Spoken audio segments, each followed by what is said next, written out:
Members. अब देखो market में मे बी कल यहाँ पे गैप अप दिखाई दे सकता है बिकॉज गिफ्ट निफ्टी यहाँ पे ऊपर है। अगर आप ध्यान से देखोगे गिफ्ट निफ्टी यहाँ पे 60 पॉइंट्स गैप अप है। रीजन क्या है तो कि डाउ फ्यूचर्स 500 पॉइंट जम करते हुए दिखाई दे। उनका डेटा अभी कुछ डेटा आया था, ठीक है। लगातार उनके वीकली डेटाज आते रहते हैं, जैसे कि आप देख सकते हैं यहाँ पे कि इन्फ्लेशन डेटा जो आया वो बेटर देन एक्सपेक्टेड आता हुआ दिखाई दिया, ठीक है। जॉबलेस क्लेम्स जो डेटा आता हुआ दिखाई दिया वो काफी बेटर आया है, ठीक है। तो इसकी वजह से यहाँ पे यूएस मार्केट जम करता हुआ दिखाई दिया और हमारा मार्केट कल थोड़ा बहुत गैप अप है। लेकिन देखो ऑलरेडी मैंने बता दिया है कि थोड़ा कॉशियस रहना। क्यों? क्योंकि जापान की इंटरेस्ट रेट यहाँ पे बढ़ती हुई आपको बहुत जल्द दिखाई दे सकती है, ठीक है। तो ये डेटा जापान का 19 दिसंबर को आने वाला है। बाकी यूएस भले जम करता हुआ दिखाई दे, देखते हैं यहाँ पे कि क्या वो रिएक्शन करेगा कि नहीं। जो जापान के इंटरेस्ट रेट बढ़ने वाले हैं उस पर, ठीक है। सो कॉशियस रहना शॉर्ट एंड सिंपल में। हमारा मार्केट तो लगातार फॉल ही करता हुआ दिखाई दे, सस्टेन करता हुआ बिल्कुल भी नहीं दिखाई दिया। इवन देखो एफआई ने आज भी खरीदारी की है, स्टिल हमारा मार्केट थोड़ा बहुत वीक दिखाई दे रहा है, ठीक है। सो देखते हैं, देखो एफआई की लगातार 2 दिन खरीदारी आई है। अब कुछ दिन अगर लगातार खरीदारी आती है, एफआई कंटिन्यू रहते हैं, तो आप ये समझो मे भी हमारा मार्केट पुल बैक करता हुआ दिखाई दे, ठीक है। बट आपको रडार पे रखना है एफआई डीआई के डेटा कि क्या वो लगातार पॉजिटिव रहेंगे। अगर रहते हैं तो हमारा मार्केट सपोर्ट ले सकता है, पुल बैक कर सकते हैं, चीजें पॉजिटिव हो सकती है, ठीक है। बट देखो अभी इंपॉर्टेंट डेटा आने वाला है तो थोड़ा वेट एंड वॉच करते हैं हम लोग। आप स्टॉक स्पेसिफिक रहेगा अगर पॉसिबल है तो, ठीक है। ओके, एक देखो एक बहुत इंपॉर्टेंट अपडेट्स है। 4 कंपनी एफएनओ के अंदर आने वाली है, ठीक है।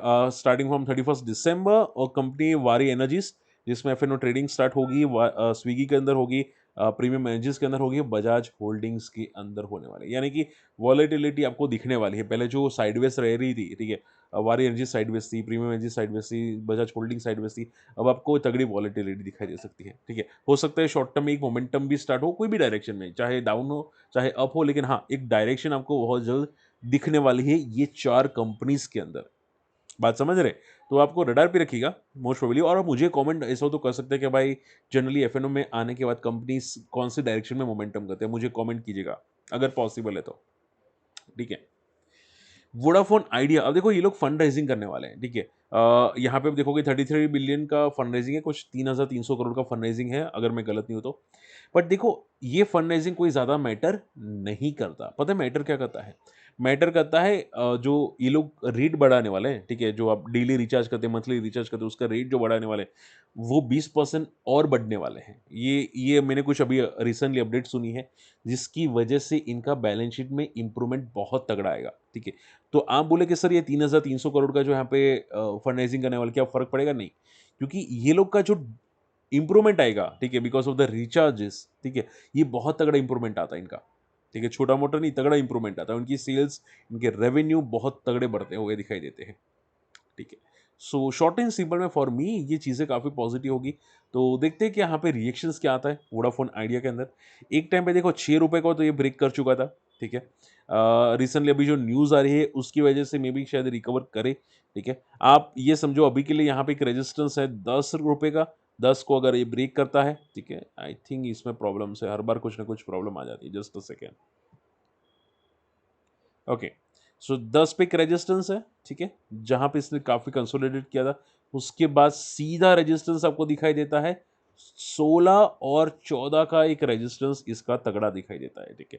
बट जनरली मैंने देखा कि ये जो पैटर्न फॉलो करता है वोडाफोन आइडिया, वो हायर हाई की पैटर्न फॉलो करता है। यानी कि मान लो कि भाई और ऊपर जाता है, इसका लाइफ हाई को ब्रेक करने के बाद और ऊपर जाता है, उसके बाद वापस फॉल करता है, वापस ऊपर है, वापस फॉल करता है। ऐसे कुछ पैटर्न बनाने की प्रिपेयर करता है हर बार, ठीक है। इस बार करेगा कि नहीं पता, बट जनरली ऐसी पैटर्न वोडाफोन आइडिया फॉलो करता है, ठीक है। तो आप भी डेफिनेटली यहाँ पे फोकस कर सकते हैं। सी लास्ट टाइम भी ऐसे ही कुछ हुआ था, 15 का हाई मारा था, फिर 20 का हाई मारा था। फिर देखते हैं अभी का कितना हाई मारता है। अच्छा, अब ध्यान से सुनो, ये थोड़ा ट्विस्ट एंड टर्न्स आने वाला है। आपको पता है कि ग्रो में एक टाइम पे स्टॉक सर्किट में चले गए थे, उसके बाद 195 या 200 पे गया था ग्रो, ठीक है। सर्किट 20% की सर्किट मारने के बाद, ठीक है। एंड उस टाइम पे भी बहुत सारे शॉर्ट सेलर ट्रैप हुए थे, अगर आपको पता हो तो, ठीक है। उसकी वजह से शॉर्ट कवरिंग हुई थी स्टॉक के अंदर, ठीक है। लेकिन वो शॉर्ट कवरिंग रही थी 2 दिन के लिए। तीसरे दिन स्टॉक सीधा लोअर सर्किट मारा था 10% का। ये बात कर रहा हूँ ग्रो की, उस टाइम पे जब ग्रो में ये सब सिचुएशन हुई थी, ठीक है। अब इस टाइम पे क्या हुआ है तो कि मीशो शॉर्ट सेलर ट्रैप हुए हैं। मीशो में 20% की अभी रिसेंटली जो सर्किट लगी थी, उसमें काफ़ी लोग क्या करते हैं पता है? स्टॉक ₹18 जाता है, 18% पे, 19% पे, वहाँ पे शॉर्ट सेलिंग कर लेते हैं कि भाई बहुत सारे इंट्राडे ट्रेडर्स होंगे, लोग क्या करते हैं पता है? कि इंट्राडे डेटा देखते हैं कि भाई डिलीवरी परसेंटेज कितना है, तो कि 5%, 7% का डिलीवरी परसेंटेज होता है, ठीक है? तो वहाँ पे लोग इंट्राडे शॉर्ट सेलिंग कर लेते हैं और 3 सवा 3 को या उनको लगता है कि भाई सवा 3 को इंट्राडे पोजीशन स्क्वायर ऑफ होगी, स्टॉक 18-19% टॉप पे होगा, वो सीधा 15-14% पे आ जाएगा, उनको काफ़ी बेनिफिट होगा, ठीक है? बट ऐसा नहीं होता, काफ़ी इंट्राडे ट्रेडर्स ऐसा सिचुएशन क्रिएट करके शॉर्ट सेल करके ट्रैप हो जाते हैं। मुझे कमेंट करना कि कोई ऐसा ट्रैप हुआ है कि नहीं, ठीक है? कि सर मैं ट्रैप हुआ हूँ, तो देखो ये चीज़ें मैं हमेशा आपको सिखाता हूँ, आप लोगों के काम आता है, ठीक है? तो कभी भी कोई स्टॉक ऐसा मत देखो जिसमें 20% की सर्किट नज़दीक हो और आप शॉर्ट सेल करें उसको, ठीक है? शॉर्ट सेलिंग में पैटर्न्स होती हैं, अगर आप वो पैटर्न्स नहीं न समझते, तो आपको बहुत तकलीफ होगी। ठीक है? तो ये जो शॉर्ट सेलर ट्रैप हुआ है, हो सकता है क 1-2 दिन पॉज़िटिव रहे, नॉट श्योर बट ऐसा जनरली हम लोग देखते हैं, ठीक है? बट उसके बाद फॉल भी आते हैं, ये भी हम लोग देखते हैं, ठीक है? ओके, तो देखो मैं एक आपको एक लॉजिक बताना चाहूँगा, थोड़ा फ़ोकस करने की कोशिश कीजिएगा। मैंने मैंने पता है क्या किया है जनरली? मैंने शॉर्ट सेलिंग मैं कभी-कभी स्टॉक्स में देखता हूँ कि स्टॉक क्या करता है, जैसे कि मान लो कि भाई एक स्टॉक प्रीवियस डे को सर्किट में जाता है, तो नेक्स्ट डे को गैप अप ओपन होता है, ठीक है? तो मैंने ये देखा है कि गैप अप ओपन होने के बाद वो क्या करता है इंट्राडे लो ब्रेक करने की कोशिश करता है, ठीक है? तो मैंने ऐसा स्टॉक में इंट्राडे करके मैं बेनिफिट लेता हूँ, ठीक है? तो हमेशा याद रखो कि स्ट्रैटेजी वैसी यूज़ करो कि भाई स्टॉक अगर सर्किट में हो, नेक्स्ट डे को गैप अप ओपन हो, तो फिर उसमें इंट्राडे पॉसिबल होता है, पैटर्न्स होती है, ठीक है? आप एक बार पैटर्न चेक करने की कोशिश करना। मैंने खुद आज मीशो में वो प्रिपेयर किया था। मैंने हालाँकि मैं अपने आप ट्रेड किया था आज, बट मैंने वो पैटर्न फ़ॉलो की थी मॉर्निंग में 9:15 से लेके 9:45 के बीच में आप एक बार देखना, उसका पैटर्न देखना, ठीक है? आप चार्ट 5 मिनट का ओपन करके उसका पैटर्न देखना। मीशो का, ठीक है? उसमें आपको पता चल जाएगा प पैटर्न क्या थी। आज फॉल कैसे हुआ था फ्रॉम द टॉप से 5% से लेके -2% कैसे गया था, वो आपको समझ में आएगा, ठीक है? तो पैटर्न्स होती है, आप सीखने की कोशिश करना पैटर्न्स को। ठीक है? ये बहुत आप लोगों के काम आएगा, जो लोग इंट्राडे करते हैं, पोजिशनल करते हैं, स्विंग ट्रेड करते हैं, उनके लिए चीज़ें बहुत काम आती हैं।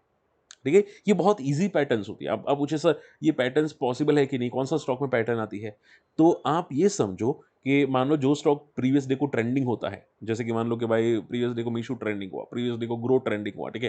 तो नेक्स्ट डे को कुछ पैटर्न्स फॉलो होती है, वो कंपनीज़ के अंदर, ठीक है? वो पैटर्न्स को मैं ट्रैक करता हूँ जनरली।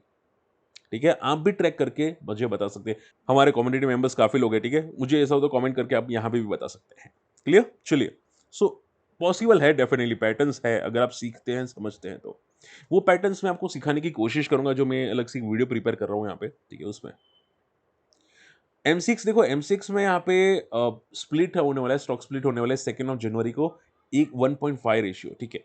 अब देखो, मैं ऐसा तो नहीं बोलूँगा कि M6 में क्या होगा, ठीक है? बट मैंने जनरली देखा है कि स्टॉक स्प्लिट के बाद स्टॉक फॉल करते हैं, जनरली ऐसा नहीं वो ये होगा, बट जनरली मैंने देखा है। मैंने आपको कुछ ऐसे सिनेरियो बताए थे शॉर्ट वीडियो प्रिपेयर करके, अगर आप मेरे वीडियोज़ शॉर्ट वीडियोज़ देखते हैं, रील्स देखते हैं, ठीक है? तो उसमें मैंने सिनेरियो बताया था कि जनरली ऐसा होता है कि भाई जैसे स्टॉक स्प्लिट हो जाता है या बोनस आ जाता है, उसके बाद वो स्टॉक फॉल करते हैं, ठीक है?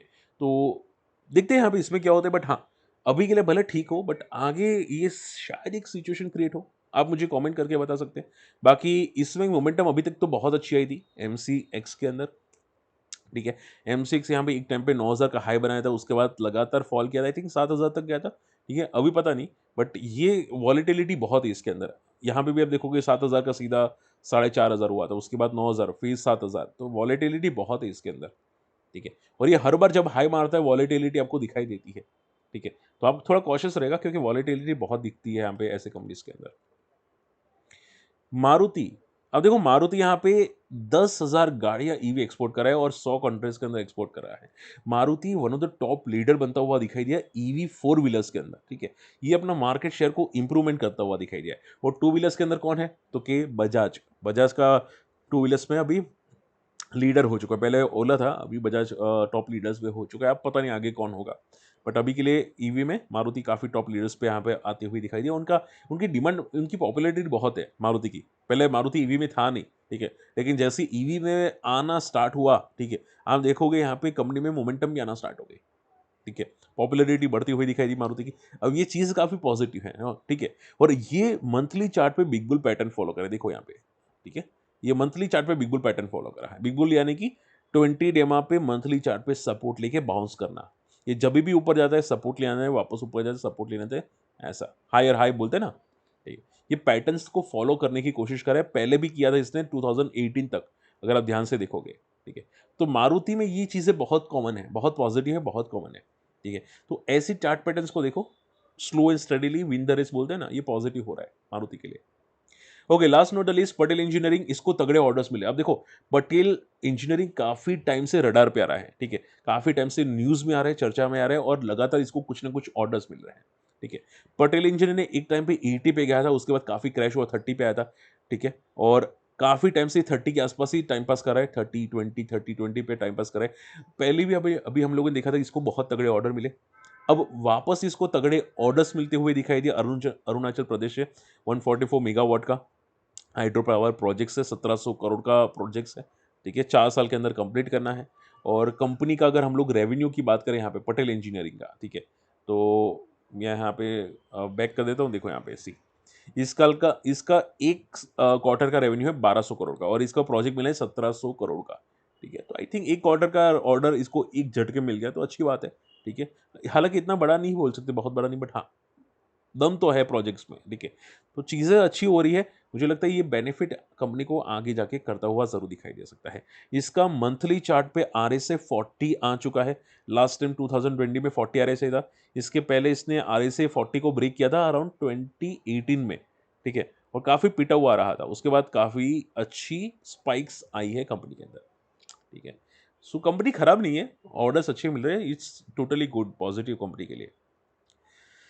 चलिए फटाफट आप लोगों की क्वेरीज लेना स्टार्ट करते हैं। सबसे पहली क्वेरीज आ जाती है, देखो ओला इलेक्ट्रिक में ऑलरेडी आज के वीडियो में डिस्कस कर चुका हूं, पहले वीडियोस में आप जाके देखिएगा, मैंने कुछ एग्जांपल कंपेयर की है, आपको समझ में आएगा। एक बार नहीं समझ में तो फिर मुझे कमेंट कीजिएगा, ठीक है।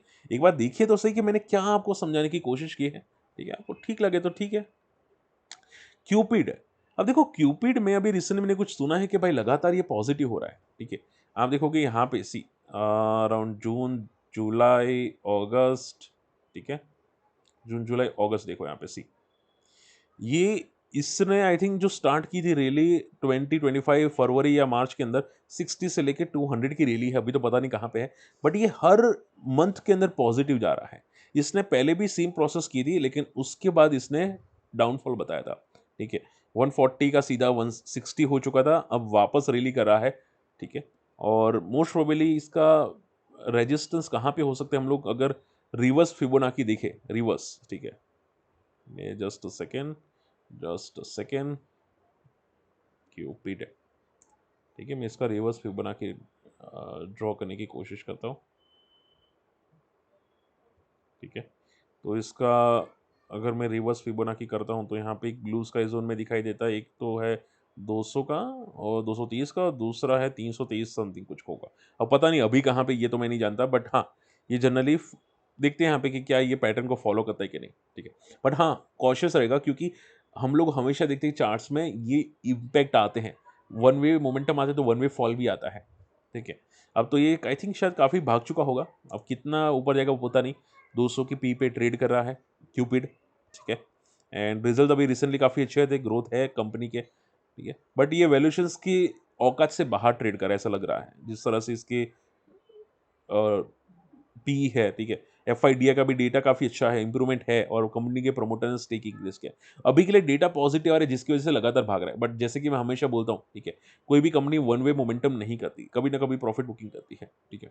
तो आपको देखना है वो कितनी मोमेंटम करेगी, ठीक है। हमेशा मार्केट को समझने की कोशिश करना, ठीक है। ऐसा मत सोचें कि भाई वो आज ऊपर है तो एक साल के बाद भी ऊपर ही रहेगा, ठीक है, उसका एग्जाम्पल आपको यहाँ पे मिल चुका है। पीएफसी की बात करते हैं, ओला में डिस्कस कर चुका हूँ, ठीक है, एक बार जाके देखिए, सीखिए, समझिए। पीएफसी, एंड देखो किसी ने कमेंट किया था कि सर मैंने आपकी लिंक से अकाउंट ओपन किया, भाई मुझे डेटा मिलते रहते किसने अकाउंट ओपन किया है, ठीक है।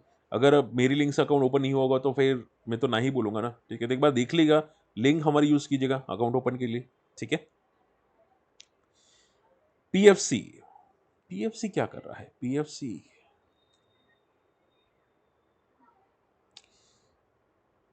पीएफसी सी, पीएफसी में बहुत बड़ी प्रॉब्लम पता है क्या है, 2008 से लेके 2023 एंड तक इसने कोई मोमेंटम ही नहीं की, एक रेंज में था काफी सालों तक। उसके बाद वन शॉट मोमेंटम, ठीक है। अब देखो ये मैं हमेशा आपको सिखाता हूँ कि अगर कोई कंपनी इतने साल मोमेंटम नहीं करती, फिर वन शॉट मोमेंटम करती है, ठीक है, तो वो मोमेंटम जनरली सस्टेन नहीं करती और कभी ना कभी फॉल करती है, ठीक है। वो टेम्पररी मोमेंटम होती है, based on the news, based on the sector, या कुछ टेम्पररी मोमेंटम्स होती है, ठीक है। अभी के लिए आप ये समझने की कोशिश करो कि 350 का एक बहुत तगड़ा बेस है। अगर ये तोड़ के नीचे मंथली चार्ट पे क्लोजिंग देता है, मंथली चार्ट, ठीक है, तो इसका जो अगला बेस बनता है, ठीक है, वो अराउंड 100 मूविंग एवरेजेस और 200 मूविंग एवरेजेस बनता है, जो 250 और 162 के आसपास दिखाई देता है, ठीक है। सो कंपनी में ऐसा नहीं कि कोई फंडामेंटल इशू दिखाई दे रहा है, वैल्यूएशंस काफ़ी अट्रैक्टिव है। आप देखोगे 4 की पीई दिखाई दे रहे, मार्केट कैप भी अच्छी है, ठीक है। बट आई थिंक सो लगता है बड़े प्लेयर्स इंटरेस्टेड नहीं है, ठीक है। बाकी कोई रीज़न दिखता नहीं कि भाई प्रॉब्लम है, और इवन इनके रिजल्ट्स भी काफ़ी अच्छे आ रहे हैं, फ्यूचर कमेंट्री भी काफ़ी अच्छी है। ऐसा नहीं कि कंपनी के फ्यूचर कमेंट्री नेगेटिव हो और कोई प्रॉब्लम क्रिएट होती हुई दिखाई दे, ये कोई एंगल से नहीं बनता, ठीक है। तो एक एक ही रीज़न हुआ होगा कि भाई अ, बड़े प्लेयर्स को शायद ये पसंद नहीं है, क्योंकि वैसे भी गवर्नमेंट की कंपनी है, प्रेसिडेंट ऑफ इंडिया, और जनरली वो वन टेम्पररी मूव करती है, ठीक है। अगर आपको पता है तो यहाँ पे हमारी गवर्नमेंट ने एक बार बोला था कि भाई पीएसयू को रडार पे रख के देखो, ऐसा मोदी जी ने बोला था, मैं नहीं बोलता। हालांकि वो फाइनेंशियल एडवाइजर तो है नहीं, बट उनको अलाउ है, ठीक है। तो उन्होंने बोला था ओपनली, ठीक है, आप सभी लोग जानते होंगे। तो उसके बाद तो भाई पूरे डिफेंस, रेलवेज और पीएसयूज में मोमेंटम थी।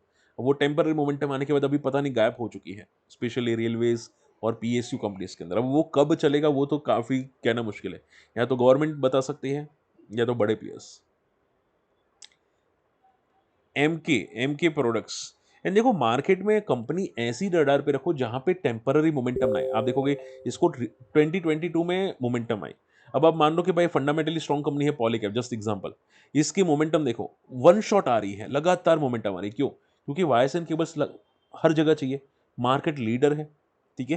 तो जो फंडामेंटल स्ट्रॉन्ग्स होती है, गवर्नमेंट का कोई हिस्सा नहीं होता, ऐसी हमेशा कंपनीज को रडार पे रखो। मैं ऐसे नहीं बोलूंगा कि ये आप इसको फोकस करो अभी के लिए, ठीक है, ये मैं रिकमेंडेड नहीं कर सकता। बट जैसे कि मैं आपको समझा रहा हूँ कि भाई फंडामेंटली स्ट्रॉन्ग कंपनी देखो, गवर्नमेंट कंपनीज रेयरली चलती है, ठीक है। ओके, इसके अलावा एमके प्रोडक्ट्स, मुझे क्वेरी आई थी एमके प्रोडक्ट्स की। सी, पहले तो ये समझो ये एसएमई कंपनी से इसके वॉल्यूम्स ना के बराबर है, एकदम जीरो, एकदम जीरो, ठीक है। और इसका मार्केट कैप देखोगे तो 65 करोड़ का है। मोस्ट प्रोबेबली कोई भी एसएमई कंपनीज होती है जिसका मार्केट कैप 100 करोड़ से नीचे होता है, वो बहुत पैनिक वाली होती है, बहुत बहुत पैनिक वाली होती है, ठीक है। वो आपको बहुत सोच समझ के करना पड़ता है, जो भी करो सोच समझ के करो, ठीक है, क्योंकि छोटी कंपनीज का कोई भरोसा नहीं होता, ठीक है। मान लो कि भाई 10-20 लाख किसी ने डाल दिया तो वो भागना स्टार्ट कर गया, किसी ने निकाल दी 10-20 लाख तो वो फॉल करना स्टार्ट कर गया, ठीक है। तो जितनी मार्केट कैप कम हो उतना उसमें देखना बहुत ही बेवकूफ़ी है कि भाई ये भागेगा कि नहीं भागेगा, ठीक है। इसमें एफआईडीआई है भी नहीं, देखो प्रमोटर ही नहीं है, सिर्फ 500 लोगों के पास ये कंपनी के शेयर होल्डर है, ठीक है, 500 लोगों के पास है, तो आपको ऐसी कंपनी क्यों देखनी है? आप समझ रहे? तो थोड़ा कॉशियस रहा करो सर। एम के व्यू मान लो कभी कभी भागता है तो इसका मतलब नहीं है भाई वो पॉजिटिव हो गया, ठीक है। हाँ सर, देखो ऐसा होता है कि कोई कंपनी ओवर सब्सक्राइब नहीं होती है, बहुत कम सब्सक्राइब होती है, तो भी लिस्टिंग गेन देके जाती है, बट वो बहुत रेयरली कंपनी होती है, हर कंपनी ऐसा नहीं होता। जेन सोर्स रिसाइकलिंग, ठीक है, एक बार देख लेते हैं। फर्नांडिस जी का कमेंट था, Jain source, see Jain source recycling I think recently listed है, राइट? ये बीएससी रिसेंटली लिस्टेड है, जेन सोर्स 54 की पी है, और अभी अभी आई थिंक कॉपर एल्यूमिनियम में ये कंपनी है, और वैसे एल्यूमिनियम कॉपर सेक्टर तो काफ़ी भाग रहे हैं। अगर ये नहीं भाग रही है तो या तो रिसेंटली लिस्टेड है, बड़े प्लेयर इंटरेस्टेड नहीं है, या फिर वैल्यूएशन स्ट्रेच होगी, ठीक है। बाकी कोई रीज़न दिखता नहीं है। देखो जनरली अभी सभी कंपनीज भाग रही है, जितनी भी कॉपर मेटल्स के साथ कनेक्टेड है सभी भाग रही है। हालांकि वो सभी पुरानी लिस्टेड कंपनी है। नई लिस्टेड कंपनी में प्रॉब्लम पता है क्या होती है, कि भाई एफआईडीआई जल्दी नहीं आते, वो आना होता तो वो एंकर बुक के जरिए आ जाते, क्यूआईबी के जरिए या एंकर बुक के जरिए आ जाते, ठीक है। लिस्टिंग के बाद जल्दी जनरली नहीं आते, ठीक है, जनरली, ऐसा नहीं कि हर बार जनरली नहीं आते, ठीक है। तो ये एक रीज़न हो सकता है जिसकी वजह से मे बी ये भागता हुआ ना दिखाई दे। बाकी रिजल्ट्स अच्छे हैं, ठीक है, बैलेंस शीट ठीक है, कोई बैलेंस शीट में प्रॉब्लम नहीं है, कैश फ्रॉम ऑपरेटिंग एक्टिविटी भी ठीक है, कोई इश्यूज़ नहीं है, ठीक है, और कंपनी के प्रोमोटर का स्टेक भी सब कुछ ठीक है, ठीक है। तो देखते हैं यहाँ पे, बाकी कहना मुश्किल है कि कब चलेगा, ठीक है। हमेशा याद रखो ये बड़े प्लेयर्स पे डिपेंड करता है, आपको बड़े प्लेयर्स को रडार पे रखो ज़्यादा। समरेश जी, ठीक है, लास्ट क्वेरी ले लेते हैं इंडिया सीमेंट की। देखो इंडिया सीमेंट के अभी रिसेंटली रिजल्ट्स जो आए थे उस पे हम लोगों ने कुछ डिस्कस किया था, ठीक है। और डिस्कस ये किया था कि इनके रिजल्ट्स जो थे, ठीक है, वो काफ़ी अच्छे रिजल्ट्स थे, ठीक है, और फ्यूचर ग्रोथ कंपनी ने काफ़ी अच्छी बोले थे, ठीक है। उसके और ये कंपनी अभी अल्ट्राटेक सीमेंट के आई थिंक अंडर आ चुके हैं, अगर मैं गलत नहीं होता, ठीक है। उसके बाद से ये बंदा लगातार पॉजिटिव रहने की कोशिश करे, यहाँ पे फॉलो हुआ था और उसके बाद लगातार पॉजिटिव रहने की कोशिश करे, विच इज़ पॉजिटिव साइन, ठीक है। हालांकि स्लो है, ऐसा नहीं कि भाई आपको 1 महीने में पॉजिटिव बहुत ज़्यादा दिखाई देगा, ठीक है। ये स्लो बंदा है, बहुत स्लो बंदा है, ठीक है। 280 से लेकर 320 जाने में 3 महीने 4 महीने लगा देता है, सोचो 40 पॉइंट मोमेंटम में, ठीक है। स्लो बंदा है, फंडामेंटली ठीक है। और कंपनी लॉस मेकिंग है, बट कंपनी टेक ओवर हो चुकी है अल्ट्राटेक सीमेंट से, तो माना तो जा रहा है कि भाई ये टर्न अराउंड हो सकती है, कंपनी ने खुद भी बोला है।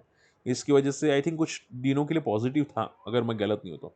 एफ आई भी स्टेक इंक्रीज करे, डी आई भी स्टेक इंक्रीज करे, प्रोमोटर का स्टेक सेल था थोड़ा लिमिट में लाने के लिए, ठीक है। बट हाँ, चीज़ें काफ़ी अच्छी हो रही है इंडिया सीमेंट्स के साथ। Okay, so I don't think panic की ज़रूरत है, ठीक है। अभी मार्केट कंडीशंस थोड़ी रिस्की है तो ठीक है भाई, वॉलेटिलिटी दिखती है आपको, बट पैनिक सिचुएशन अभी तो नहीं दिखाई देती, ठीक है। तो आप स्टॉक स्पेसिफिक रहिए, जो कंपनी का फ्यूचर ग्रोथ अच्छा है, जो कंपनी लाइफ हाई पे सस्टेन कर रही है, भाग नहीं रही है लेकिन फॉल भी नहीं कर रही है, वो कंपनी ठीक है, अच्छी है कि भाई पैनिक ना हो, ठीक है। ऐसी कंपनीज भी पॉजिटिव होती है, चार्ट बैलेंस शीट के लिए, टेक्निकल चार्ट्स के लिए पॉजिटिव होती है, आप रडार पे रखना चाहे रख सकते हो, बट कोई रिकमेंडेशन नहीं है, ठीक है। बट शॉर्ट एंड सिंपल में थोड़ा कॉशियस रहेगा मार्केट के अंदर, बिकॉज बैंक ऑफ जापान की इंटरेस्ट रेट आने वाला है, सो बी कॉशियस अभी 1-2 दिन के लिए, ठीक है। एंड होप आज का वीडियो पसंद आया, वीडियो शेयर कीजिएगा, चैनल सब्सक्राइब कीजिएगा, लाइक शेयर जरूर कीजिएगा। चलिए मिलते हैं अगले वीडियो में, बाय।